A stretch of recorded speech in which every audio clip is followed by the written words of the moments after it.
नमस्कार. नवीन व्हिडिओजमध्ये स्वागत करते मी ज्योती डेली व्लॉगमध्ये.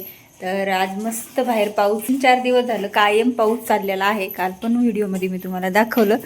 तर मस्त वातावरण झालं ना. आता थोडासा फटकलाय पण तरीसुद्धा भरपूर पाऊस आहे. म्हणजे एकसारखा येतोय, थोडं उघडतोय, एकसारखा येतोय. जेवण वगैरे झाले, घरातली सगळे कामं आवरले. जण सोमवार असल्यामुळे मुलं पण शाळेत गेलेले आहेत. मुलं आपण घरी आहेत आज, हे की नाही. ह्यांचा मस्त आराम चाललाय कारण पाऊस चाललाय बाहेर आणि ह्यांचा मस्त आराम चाललाय. यांना पाऊस असल्यावर कामाला जाता येत नाही, कामं करता येत नाही. आमचं काय 12 महिने चालूच असते. शिवा बसा, शिवा, काम करा, घरातलं करा, बाहेरचं करा. आहे का नाही. मला म्हणले आज मी तुला बाहेर नेतो कुठंतरी, पण पाऊस चालू आहे, मग आता कसं जायचं. नेतात का नाही सांगा. काल रविवार होता, पोरं घरी होते, लेकरं घरी असल्यावर मजा येते बाहेर फिरायला. पण पाऊस होता कंटिन्यू चालू, त्याच्यामुळे नाही गेलो. बघू आता एखाद्या दिवशी कुठेतरी जाऊ मस्त लेकरांना घेऊन, नाही का. आणि माझं काम चालूच आहे. हातशिलाई करायच्यात, हुक लावायचीत कालच्या काही ब्लाऊज पण शिवायला घ्यायचेत. तर चला, जेवण वगैरे मस्त झाले, पोटभर. आता शिवायला बसते. उघडलाच थोडासा तर बाहेर जायचं एक काम आहे, तेवढं. दोरे वगैरे पण संपलेत, ते पण आणायचेत.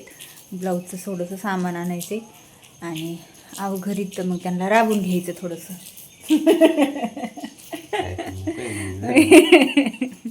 म्हणजे बाहेर जायचं, मग तुम्ही घरी नसल्या मग मला जाता येते का बाहेर काय आणायला. चला, व्हिडिओ कंटिन्यू करा. आजचा दिवसभराचा ब्लॉग शेअर करते. तर बघा, माझं एक ब्लाऊज हातशिलाई करून झाले आणि 2 ब्लाऊज अजून बाकी आहेत. पण इकडं काय करतात बघू. चहा बनवायचा चाललाय. चहा बनवलाय मस्त त्यांनी, लय भारी चहा बनवते ते. सोनू पण मस्त बनवते चहा. आणि काळा बनवलाय. आता म्हणलं थोडंसं डोकं उठले, डोकं दुखते, थोडंसं डोकं राहील आणि शिवायला बसायचं. आज सकाळपासून लय टाईमपास झालाय, आहे का नाही. चला, चहा पिते मग बसते बाकीची कामाला. थंडगार वातावरण असलं की चहा प्यायची मजाच काही वेगळी असते, आहे का नाही बरं. तर ना सुद्धा ना, थंडगार वातावरण असलं ना तर दिवसभर त्यांना जेवायला नका देऊ, पण चहा मात्र 3-4 वेळा तरी द्यावाच लागतो. तर मग मी कामात असल्या तर कधी कधी करून सुद्धा पितात. तर असं मग काय, आता बसले होते कशी हातशिलाई करायला. काल शिवलेल्या ब्लाऊजला काजे बटन राहिले होते, काहींना झालते, काहींना राहिले होते. म्हटलं ते पण करून घ्यावेत आणि पुढच्या कामाला सुरुवात करावी. तर बघूयात, आता थोडंसं बाहेर पण जायचं होतं. तर काय होते, कारण सारखं पाऊस चालू असल्यामुळं काही बाहेर जायला वेळच मिळत नाही आहे. थोडासा उघडला तर मग जाईल. तर चला, एवढं करून घेते आता पटकन. तर बघा, सगळं कामं तेवढं हातशिलाईचं आवरून घेतलं. शिवायला बसायचं होतं, थोडा पाऊस उघडलाय. तर मग म्हणले चला जाऊया आपण बाहेर, थोडं काम होतं. तर म्हटलं चला, आता जायला निघाली आहे. अजून भरपूर चालू आहे, पण बघू आता किती येते किती नाही. स्कार्फ घेते, त्यांनी तर घातलं आहे रेनकोट. गाडीवर म्हटल्यावर थोडंसं भिजतंच माणूस. त्याला असं, कारण मग नंतर वेळ मिळत नाही, म्हणजे जाऊन यावं. तर चला, व्हिडिओ कंटिन्यू करा. परत बाहेर निघालोच की थोडीफार भुरभुर चालूच झाली पावसाची. आणि मग काय, चला म्हटलं, त्यांनी तर घातला होता रेनकोट आणि मला काही, मी स्कार्फ बांधला होता त्यामुळे काय एवढा नव्हता लागत पाऊस. पण मात्र रोड इतका चिकचिक झाला आहे ना, परत बाहेर निघल्यावर असं वाटलं अरे उगं चालू आपण बाहेर. पण असं काही कामं असतात, काही सामान वगैरे आणायचं असल्यावर मग जावंच लागतं. मग असंही ते कामावर गेलं मग वेळ नसतो आणि कोणासोबत जावा असा प्रश्न पडतो. मग ज्यावेळेस असते ती त्यावेळेस घेऊन यायचं. बघा, मस्त फिरून आलो तर आम्ही. पाणीपुरी खाऊ घातली नवऱ्याने. पण काय आलंच भरपूर फिरून फिरून, म्हणजे काम होतं ते. आम्हाला एक वस्तू आणायची होती पण तिथं काही ती मिळाली नाही. पण म्हटलं चला जाऊ द्या, फिरून तर आलोत. आणि हे पुष्ट्याचा पेपर आणलाय, टॅपनर आणले. विशाल आणि सोनूच्या पुस्तकांना पुष्टे बसवायचे आहेत त्यामुळं. आणि जाताही पाऊस होता, पण येताना काही जास्त पाऊस नव्हता, उघडला. आणि आमच्या तिथल्या चौकातली पाणीपुरी पण खाऊन आलोत. मग काही व्हिडिओ वगैरे घेतला नाही, कारण खूप जास्त चिकचिक आहे बाहेर आणि थंडगार वातावरण झाले. तर चला, आता 4 वाजलेत आणि कामं पण करायची आहेत, 1-2 ब्लाऊज शिवायचे पण आहेत, त्यावर मुलं पण येतील घरी. चला लगेचच विशाल आणि सोनू घरी पण आले. मग काय मी बसले पहिले शिवायला. म्हटलं आता हे 2 ब्लाऊज आहेत ना, खूप दिवसाचे कटिंग करून ठेवले होते, ते शिवायला घ्यावेत. पण किती जरी कलर दोऱ्याचे असले, बॉक्स असले तरी सुद्धा काय होतं की आपल्याला मॅचिंग मिळत नाही, असं होतं कधी कधी. असो तरीसुद्धा मी बाहेर गेले होते, ते थोडेसे दोरे घेऊन आले आणि जास्त काही सामान आणलं नाही, कारण तिथं खूप एका जागेवर खूप गर्दी होती आणि एक तर दुकान ते नेहमीचं सामान घेते ते बंद होतं. म्हटलं चला जाऊ दे, आता परत येताना एखाद दिवशी यावं. आणि जी मेन मला जी गोष्ट आणायची होती ती नेमकं मला मिळाली नाही, म्हणजे वस्तू. तर त्याच्यासाठी मग म्हटलं जाऊ द्या, आता नंतर कधीतरी जाऊयात. तर ती काय आहे, कशी कोणती वस्तू आणायची मला काय, हे सगळं मी एखाद्या व्हिडिओमध्ये तुम्हाला नक्की शेअर करेल.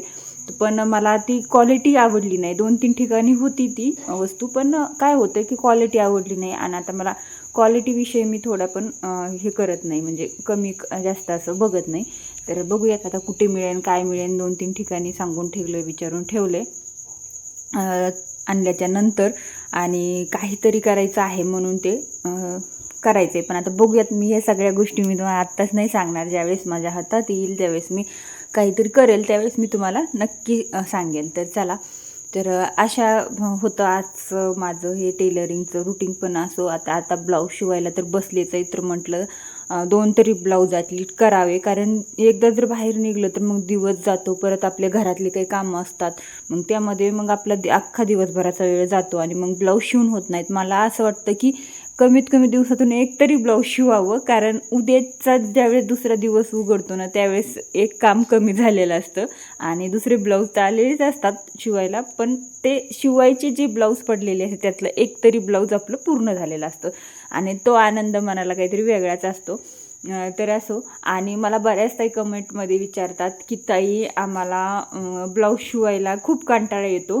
पण तुम्ही बघा, तुम्ही जर स्वतःला मनाला ठरवलं की मला नाही ते काम करायचंच आहे, होईलच, आणि मी माझ्या स्वतःवर माझा विश्वास आहे की मला ते करायचं आहे, तर मग तुम्ही जर स्वतःच्या विश्वासावर ठाम असाल तर नक्कीच तुम्ही करू शकाल. आणि आवड ही लागते नंतर हळूहळू. सुरुवातीला आपल्याला कंटाळा येतो, पण तुम्ही नवीन नवीन काहीतरी करा, नवीन नवीन शिका, म्हणजे तुमच्या लक्षात येईल. आता ह्याच्यावरती सगळं मी एक सेपरेट डिटेल व्हिडिओ सांगेल. आताच सध्या हे माझे 2 ब्लाऊज शिवून झाले होते आणि हे उलटेच होते, म्हणजे जसे अस्तरच्या साईडने आपण फिटिंग टाकतो तसेच होते, कारण मला ती फिटिंग टाकायला ब्लाऊज नव्हता मापाला, जे की मी तुम्हाला एका व्हिडिओमध्ये काल सांगितलं होतं मागच्या. तर ते ब्लाऊज आला की मग फिटिंग टाकून देईल मी, कारण त्यांचे मापं आता माझ्या एवढं काही डोक्यात नाही. त्या नेहमी ब्लाऊज देतात मापाला, मग मी काही ते लिहून ठेवले नव्हते. चला असो, मग म्हटलं ते आल्याच्या नंतर तेवढं लगेचच फिटिंग टाकून देता येईल, बाकी तर तयार करून ठेवलेलं आहे. तर आता इथं त्यांनी पुष्टी लावायला घेतले होते मुलांच्या पुस्तकांना, कारण खूप दिवस झाले त्यांचं चाललं होतं पुष्टी लावायचं, पण इथं पेपर आणि स्टॅपनर नव्हतं. तर मग आज ते फायनली घेऊन आले मी येताने, कारण म्हटलं चला. आणि 7 पुस्तक आहे. आतापर्यंत एकच पुस्तक कव्हर लावून झालं आहे. विशालचे झाले का? विशालचे झाले. विशालनी पार दप्तरात ठेवून दप्तर घेऊन झोपायची तयारी झाली. झोपलं इथं. हे बघ, इथं असं मस्त कवर लावलेत. छान लावलेत रे पप्पाने कवर. मस्त लावलेत ना. नाव टाकलं विशाल मारुती सुरवसे. लय सॉफ्ट आहे.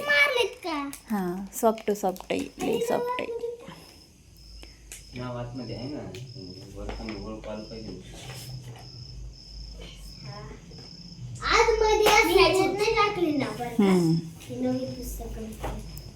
चला, मस्त आलेत, मस्त ओलेत, मस्त छान बसलेत. पण ही अशीच असतात काय, थोडंसं असं लूज असते का इथं? असते ना कपडा.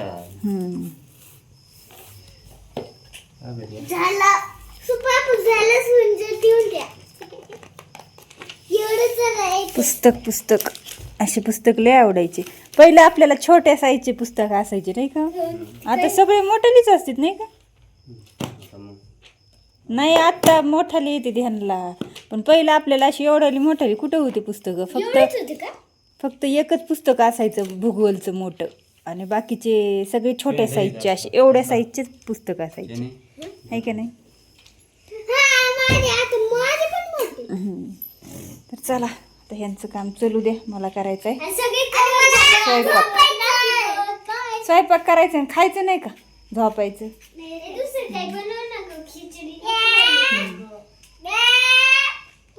चला स्वयंपाक करते आता. व्हिडिओ इथंच थांबते. व्हिडिओला लाईक करा, शेअर करा, आणि चॅनलवर तुम्ही नवीन असाल तर सबस्क्राईब करा.